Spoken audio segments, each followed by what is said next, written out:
Boa noite, igreja. Paz do Senhor. Espero que vocês estejam tendo um domingo abençoado.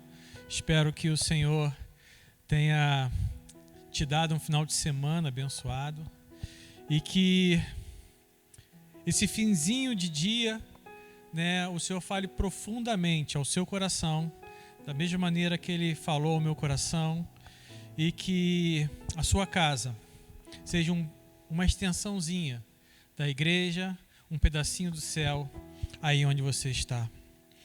Essa palavra, ela nasceu fruto de uma vida devocional.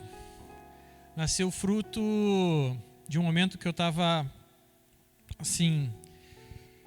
devorando o Antigo Testamento, e eu ganhei muito tempo em algumas passagens, começando por essa, que daqui a pouco eu vou compartilhar com vocês.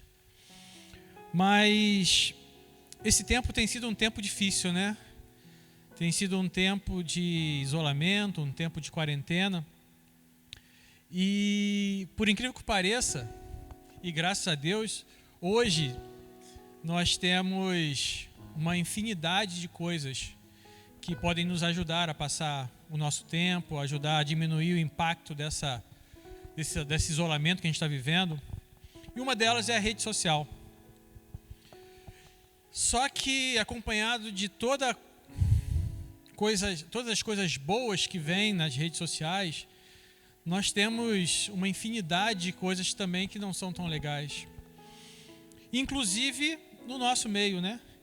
Quantas mensagens têm edificado as nossas vidas, quantas mensagens têm trazido algo que realmente tem mudado o nosso dia a dia, mas em compensação temos visto muita coisa que nem sempre tem edificado a gente. Isso me fez lembrar dessa mensagem, porque o começo dessa mensagem é exatamente uma pergunta que deveria permear o meu coração, o seu coração e o coração de todos aqueles que se dispõem a pregar o Evangelho de Cristo. E a pergunta seria: em quais situações você tem se exposto a Deus? E o que me levou a essa reflexão começou na leitura lá de 1 Samuel, no capítulo 1, que vai contar a história de Ana, Penina e Eucana. Para resumir um pouquinho, Ana era estéril e sofria muito o preconceito, o deboche da outra esposa de seu marido que tinha filhos. Apesar do seu marido amá-la e dizer que aquele amor deveria ser suficiente para preenchê-la, aquilo deixava o coração de Ana muito triste. E certas vezes eles subiram para oferecer ao Senhor, certas vezes eles subiram para fazer os seus sacrifícios. E durante o momento de oração de Ana, como está escrito lá no capítulo 14, no verso 14, se não me engano, ela orava e simplesmente não saía som da sua boca. Ela estava em um momento de contrição, ela estava em um momento de entrega total, ela estava num momento que era só ela e Deus. E ela orava e se derramava para Deus e somente a sua boca se mexia. E nesse momento o profeta olha para ela, e o sacerdote olha para ela e fala assim: o que está acontecendo com você, Ana? Por acaso você está embriagada? Se deve abandonar o vinho. E Ana responde: não se trata disso, meu senhor. Sou uma mulher muito angustiada. Não bebi vinho nem bebida fermentada. Eu estava derramando a minha alma diante do Senhor. E essa pergunta que eu fiz para você, o que tem feito você se expor a Deus, ela ganha totalmente um enfoque, ela ganha totalmente um corpo diferente quando a gente começa a olhar para a vida de Ana. Porque naquele momento ela não tinha mais nada a perder. Tudo aquilo que angustiava seu coração, tudo aquilo que fazer com que ela vivesse aquele momento de angústia, aquele momento de dor, aquele momento de desespero, se resumiu à sua oração. E para o sacerdote olhar para Ana e achar que ela estava bêbada, eu creio que não fosse apenas ela simplesmente balbuciar, mas era a atitude de Ana se derramando ao Senhor. Uma atitude que fez com que fosse totalmente diferente do cotidiano, fosse totalmente diferente de todos aqueles que estavam lá. Todos aqueles que estavam indo para orar, todos aqueles que estavam indo para pedir algo a Deus. Aquilo soou diferente aos olhos do sacerdote, fez com que ele enxergasse aquele momento de uma forma totalmente diferente do que estava acontecendo. Ana se expôs completamente, sem se preocupar com quem estava vendo ou aquilo que estavam pensando a respeito dela. Ela só queria se derramar. Mas, Alberto, isso aconteceu lá atrás. Foi a visão de um homem a respeito do que estava vendo. Mas se formos analisar um outro texto, lá em Atos capítulo 2, que também é muito conhecido, o povo que profetizava também foi chamado de bêbado. Diz assim, Atos capítulos 2, do verso 1 ao 13. Chegando o dia de Pentecostes, estavam todos reunidos num só lugar. De repente veio do céu um som, como de um vento muito forte, e encheu toda a casa na qual estavam assentados. E viram que parecia línguas de fogo, que se separaram e pousaram sobre cada um deles. Todos ficaram cheios do Espírito Santo e começaram a falar noutras línguas, conforme o Espírito os capacitava. Havia em Jerusalém judeus, tementes a Deus, vindo de todas as nações do mundo. Ouvindo este som, ajuntou-se a multidão que ficou perplexa, pois cada um ouvia falar em sua própria língua. Atônitos e maravilhados, eles perguntavam: acaso não são galileus todos esses homens que estão falando? Então, como ouvimos cada um de nós em nossa própria língua materna? Partos, medos e elamitas, habitantes da Mesopotâmia, Judéia e Capadócia, Ponto e da província da Ásia, Frígia e Panfilha, Egito e das partes da Líbia próximas a Cirene, visitantes vindos de Roma. Tanto judeus como convertidos ao judaísmo, cretenses, árabes, nós ouvimos declarar as maravilhas de Deus em nossa própria língua. Atônitos e perplexos, todos perguntavam uns aos outros: o que significa isto? Alguns, todavia, zombavam deles e diziam: eles beberam vinho demais. De novo, homens que se deixaram ser usados por Deus, homens que se entregaram ao derramar do Espírito Santo, começaram a viver algo diferente em sua vida. Se deixaram ser usados por Ele e, para surpresa de todos que não conheciam, de todos que não estavam preparados para ver aquilo, soaram de maneira diferente. As suas atitudes apareceram para aquele povo de uma maneira completamente diferente. E com isso foram motivo de zombaria. Com isso foram motivo de escárnio. Com isso foram motivos de serem zombados por aqueles que não estavam prontos para viver aquilo que aqueles homens que tinham acabado de receber o fogo do Espírito Santo estavam vivendo. Aqueles homens estavam se expondo a Deus da maneira mais profunda que eles podiam se expor naquele momento. E aí, certas perguntas voltam a permear o meu coração. Por que certas exposições na igreja são aceitas e nas ruas não? Por que posso orar por cura na igreja e não posso fazer na rua? Por que durante os cultos vemos um derramar gigantesco sobre a igreja? Vemos homens e mulheres pulando, saltando, cantando, louvando, chorando, se derramando, caindo de joelhos. E muitas vezes, no dia a dia, na rua, encontramos esses mesmos homens e mulheres e não conseguimos enxergar esse derramar. Porque, por muitas vezes, encontramos homens e mulheres que na igreja estão prontos a se derramar de uma forma que se expõem completamente, expõem tudo aquilo que elas querem viver, expõem tudo aquilo que Deus quer com que elas vivam, que Deus quer expor tudo aquilo que elas absorveram no dia a dia ou na sua leitura bíblica. E quando encontramos com essas pessoas nas ruas, não conseguimos ver a mesma exposição. Simplesmente, essas pessoas não se expõem por não querer abrir mão daquilo que nunca deveriam ter sido. Porque se eu tenho um amigo que não me aceita quando eu mostro em quem tenho fé, essa pessoa não é o seu amigo. Porque todos os meus amigos sabem quem eu creio e no poder daquele de quem eu creio. Mas nem todos os meus amigos são cristãos. Eu não tenho problema nenhum em me relacionar com pessoas que não têm a mesma crença que eu. Eu até gosto de uma boa discussão. Só não esperem que eu mude aquilo que eu sou, aquilo que eu creio, simplesmente para agradá-las. O medo de se expor somente reflete que sua fé é uma vulnerabilidade e não uma armadura. Porque se fosse uma armadura, todos fariam questão de expor. E quanto mais você quer expor, mais você quer adornar a sua armadura. Então sua fé cresce na sua leitura bíblica, na sua vida devocional. Façam prova de Deus, se posicionem de maneira firme e deixe que todos saibam que você é homem ou mulher de Deus. Algumas pessoas até podem se afastar de você em um primeiro momento. Isso vai se afetar, isso pode até gerar uma crise. Mas como eu disse antes, faça a prova de Deus.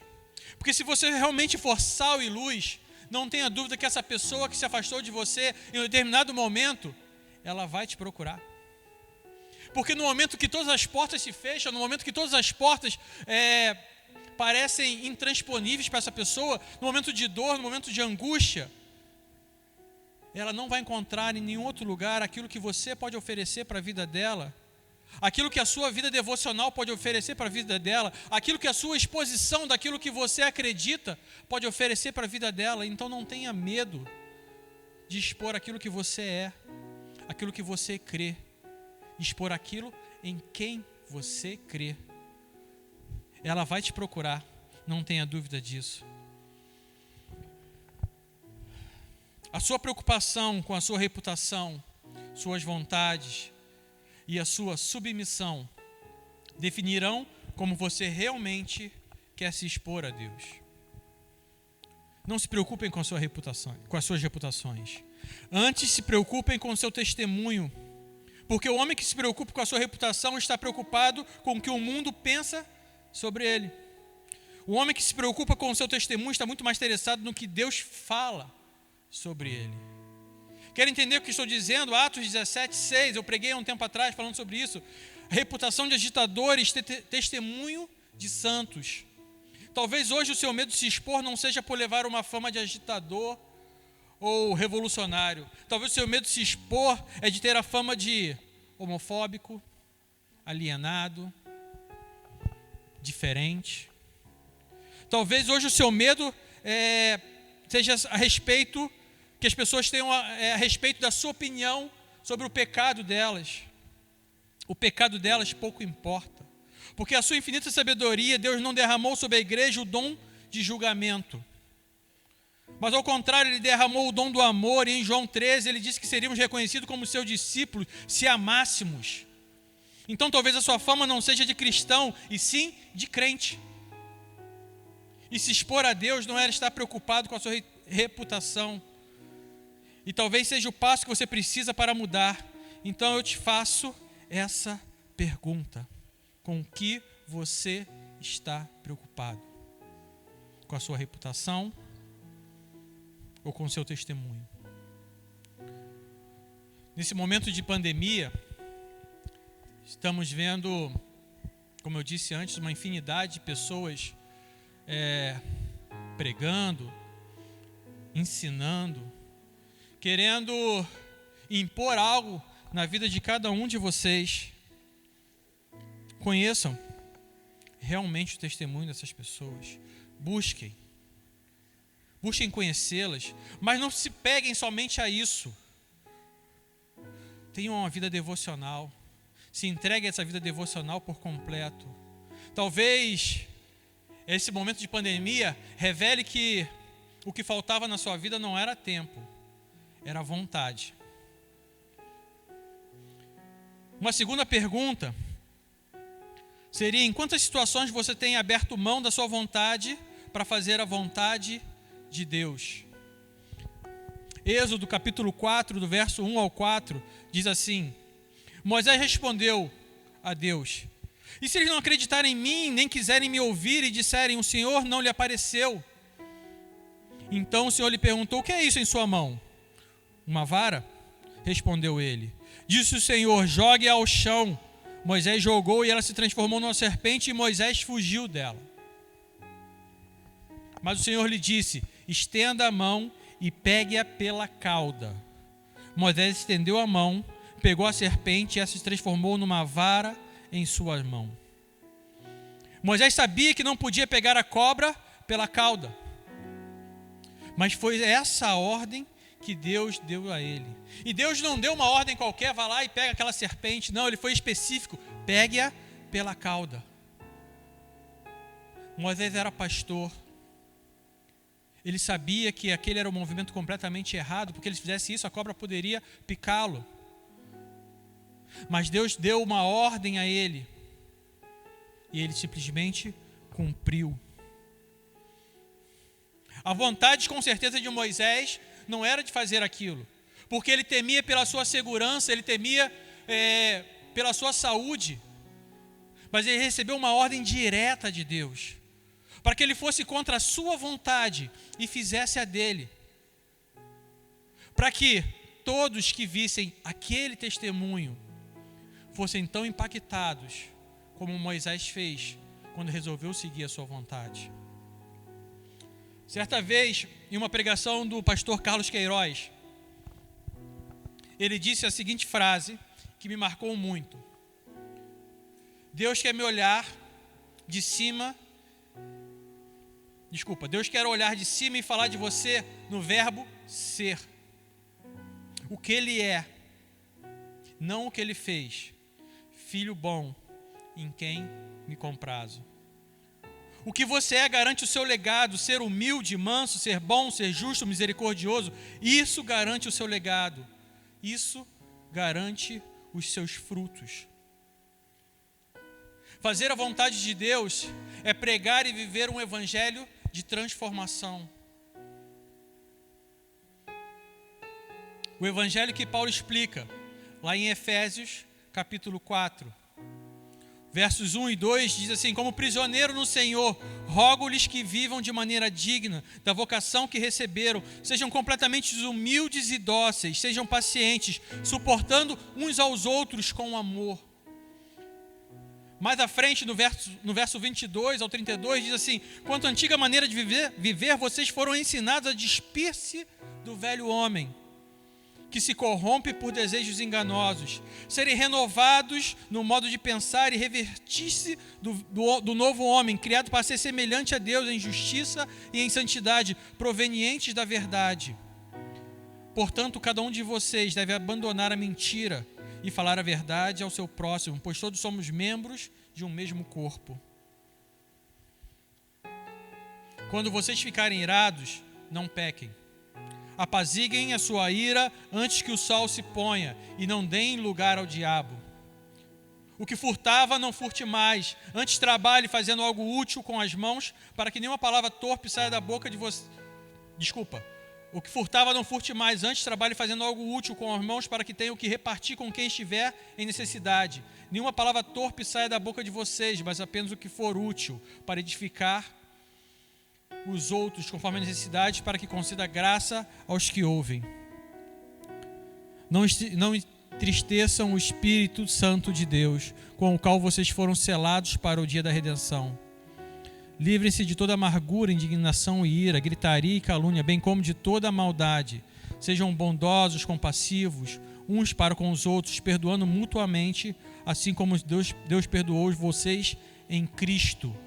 Entendam, tudo o que eu disse aqui, repetindo o que o apóstolo Paulo escreveu aos Efésios, nada disso, com certeza, é a minha vontade. Quem disse que eu não posso me irar, no momento de ira, no momento de raiva. Eu não posso tomar atitudes que, como o pastor Marlon já pregou aqui, tomar atitudes sem pensar. Quem disse que eu não posso fazer isso? A palavra de Deus diz isso. Quem disse que eu tenho que me comportar da maneira que certinha? Quem disse que eu tenho que realmente me dedicar ao trabalho? Quem disse que eu não posso ser um malandro e viver um pouquinho de mordomia? A palavra de Deus me diz isso. Isso não é a minha vontade, é a vontade dele. E quando eu faço a vontade dele, eu começo a viver o sobrenatural dele. Eu começo a viver expectativas diferentes para a minha vida. E eu tenho certeza que se você começar a viver esse sobrenatural na sua vida, você vai começar a viver uma expectativa completamente diferente daquilo que Deus pode te fazer. Daquilo que Deus pode fazer na sua casa. O que Deus pode fazer no seu ministério. Por fim, uma terceira e última pergunta. Aonde está a sua submissão? Vocês acham que a submissão de um homem deve estar atrelada ao cargo de alguém?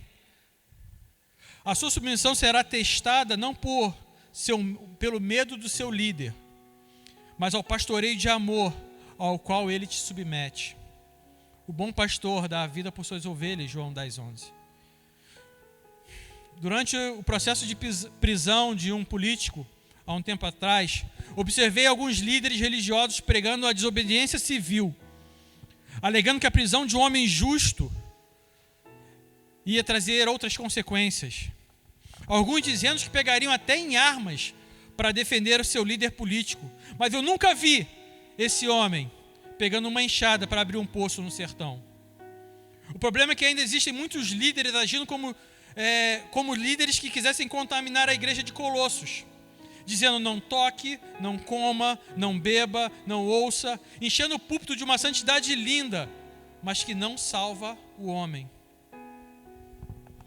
A submissão sem amor é tirania. E o maior exemplo de submissão é e sempre será o nosso Senhor Jesus Cristo. João 6, 37 e 38 diz assim: todo o que o Pai me der virá a mim, e quem vier a mim eu jamais rejeitarei, pois desci do céu não para fazer a minha vontade, mas para fazer a vontade daquele que me enviou. Junte a esses versos de submissão aquilo que Paulo escreveu aos Filipenses a respeito do Senhor Jesus. Lá em Filipenses 2, capítulo 5 ao 13, Filipenses 2, do verso 5 ao 13, seja a atitude de vocês a mesma de Cristo Jesus, que embora sendo Deus, não considerou que o ser igual a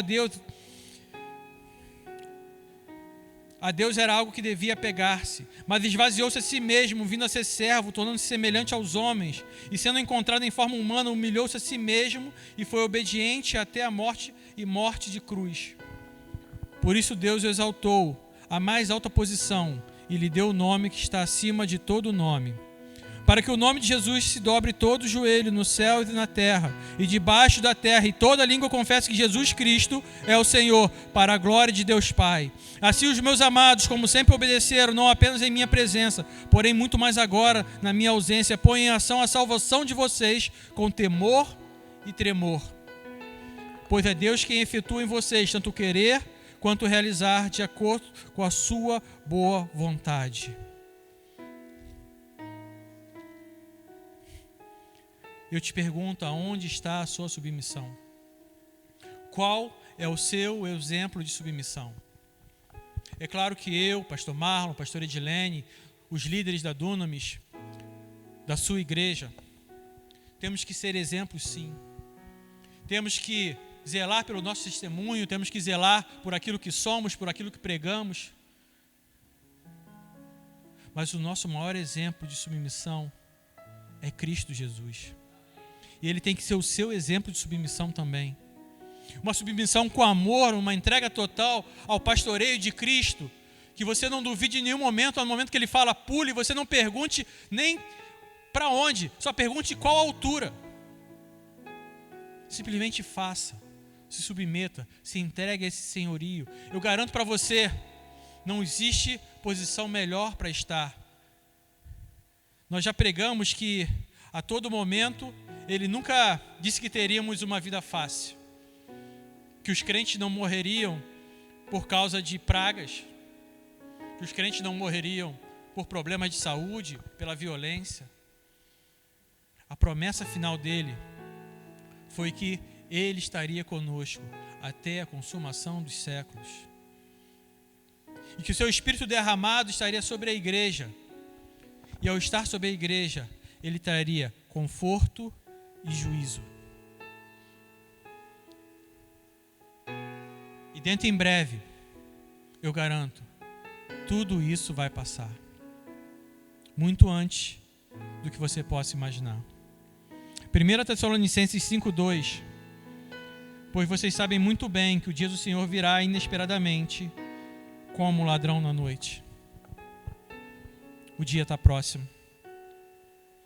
O dia está chegando, em que Ele virá buscar a sua igreja, em que Ele virá buscar a sua noiva, em que Ele vai nos juntar para estarmos ao seu lado direito. Eu não tenho a intenção de julgar ninguém. Minha função aqui é simplesmente pregar o Evangelho. Pregar a Cristo e ao Cristo crucificado. Mas até que ponto você está pronto a se expor? Até que ponto a sua vontade, a sua submissão, a sua reputação estão completamente abertas a expor a mensagem de Cristo? E talvez essa mensagem tenha te confrontado em alguma coisa, e talvez você tenha abandonado essa mensagem simplesmente porque o mundo gritou mais alto, porque pessoas que você tinha muito apego começaram a se afastar de você, ou você não tem aceito essa mensagem antes porque estava com medo que aqueles mais próximos comecem a te renegar. Você simplesmente estava com medo de se entregar a um amor que mudaria a sua vida por completo, porque simplesmente o mundo iria te julgar. Mas hoje eu te convoco a uma atitude completamente diferente. Hoje eu convoco a uma exposição completa do seu coração. Hoje eu te convoco para que você abra o seu coração de modo que não fique nada mais oculto. Que assim como Ana simplesmente fechou os seus olhos e adorou o Senhor, abriu a sua boca e clamou a Ele. Assim como os apóstolos e aqueles que receberam o Espírito Santo de Deus, falaram em outras línguas, pularam e glorificaram ao Senhor, eu te convoco hoje a abrir o seu coração e se expor de maneira completa. E talvez na igreja você estivesse com vergonha de fazer isso, porque o irmãozinho que está do lado pudesse te julgar, mas você está na sua casa hoje, cercado das pessoas que mais te amam, ou de repente você está sozinho no seu quarto. O que te impede de se expor? Apenas o medo. Deixe-se contagiar por esse amor que vai lançar fora esse medo. Deixe-se contaminar por esse amor que vai expor os cantinhos mais obscuros do seu coração. E eu quero orar com você nesse momento. Feche seus olhos e repita comigo essa oração. Pai, eu quero abrir o meu coração para Ti, Pai. Eu quero expor aquilo que eu sou, Senhor, para que o Senhor me torne aquilo que o Senhor quer que eu seja, Senhor. Eu abro o meu coração para Ti, Senhor, para que o Senhor faça morada nele, Senhor. Eu abro meu coração para Ti, para que o Teu Espírito Santo entre e comece a transformar todos os cantinhos escuros que lá estão, Senhor, em um canto iluminado, Senhor. Onde não só eu posso viver essa luz, mas todos aqueles que estão em volta de mim também possam viver, Senhor. Senhor Jesus, faz morada no meu coração, Senhor. Eu renego todos os cantos escuros do meu coração, Senhor. Eu renego tudo aquilo, Senhor, que estava escondido no meu coração, Senhor. Tudo aquilo que Satanás queria que eu não expusesse, Senhor, para o Senhor. Eu renego agora em nome de Jesus, Senhor. E abro de maneira completa, Pai, para que o Senhor faça morada nele, Senhor. E que brote dos meus lábios um louvor sincero, um louvor que vem do alto, um louvor que venha te glorificar e te enaltecer, Pai. Muito obrigado, Senhor, pelo teu sacrifício. Muito obrigado, Senhor, por aquilo que o Senhor derramou na minha vida, Senhor, hoje e para todo sempre. Amém e amém. Se você fez essa oração hoje pela primeira vez, eu te convoco a se expor um pouquinho. Vai estar aparecendo aqui o telefone do acolhimento e nós ficaríamos muito felizes de receber uma mensagem sua, dizendo: eu tomei a decisão de caminhar com Cristo, eu tomei a decisão de abrir o meu coração e voltar para os caminhos dele e me entregar completamente para ele.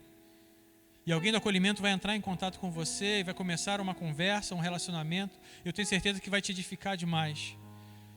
Ou se você decidiu voltar para os caminhos dele, você já caminhou com Cristo e quer tomar uma decisão de caminhar de novo com ele, entre em contato com a gente.